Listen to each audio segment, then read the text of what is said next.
would you use Botox in your lips? So again, and it's really about having the opportunity to speak a wee bit about it, because it can be confusing as well. People will think, what is filler, what is Botox, which is which, and what's the use for. So for Botox for lips, we can use it in the sort of border of the lip, just round the top, to give a little bit of support there and cause the lip to look a little bit sort of more pronounced than it maybe had been. So we don't always use this just as a treatment alone.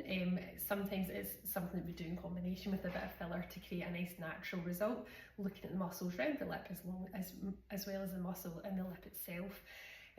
So yes, we can use it for that, to sort of create a bigger sort of support there for the lip, and can also help a little with the sort of fine lines that we get around the lips there as well. But again, it would be a sort of individual assessment as to is that the patient, the right patient for that, and is there different things that we think would be better suited for that person? Yeah, absolutely. Yeah. So there are a couple of things that happen with our lips in relation to the muscles. So one of them is that some people find that when they smile, their lips sort of disappear, and that's a muscle thing. So they smile and they go, I'll do the impression, kind of like that, like kind of lips go inwards like that.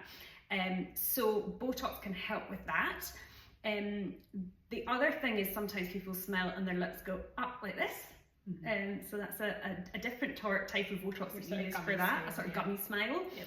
And then the other thing that happens again as we age is that the muscles around our lips, when we've lost a bit of the structure in the tissue around there, the tissue is not as bouncy, and it's lost its collagen and elastin, it's not able to bounce back the way it's before. You start to, as Elaine said, get these wee barcode lines, and they are a pain once they arrive. So if we can soften the muscle a little bit, sometimes that helps. But there are some downsides, aren't there, to this approach. It's not for everybody. No. And the odd person will find that it weakens the muscle around their mouth too much, so that they feel it and they don't really like that. They find it difficult sometimes to use a straw, for example, because we use the muscle around our mouth a lot. Yeah, exactly.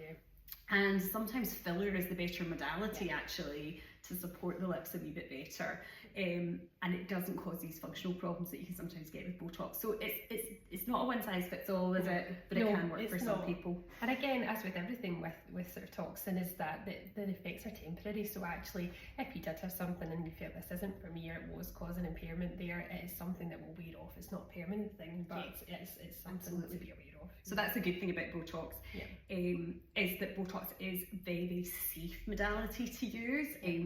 Its effects will wear off within the next few weeks usually. They start to wear off at about 6 weeks.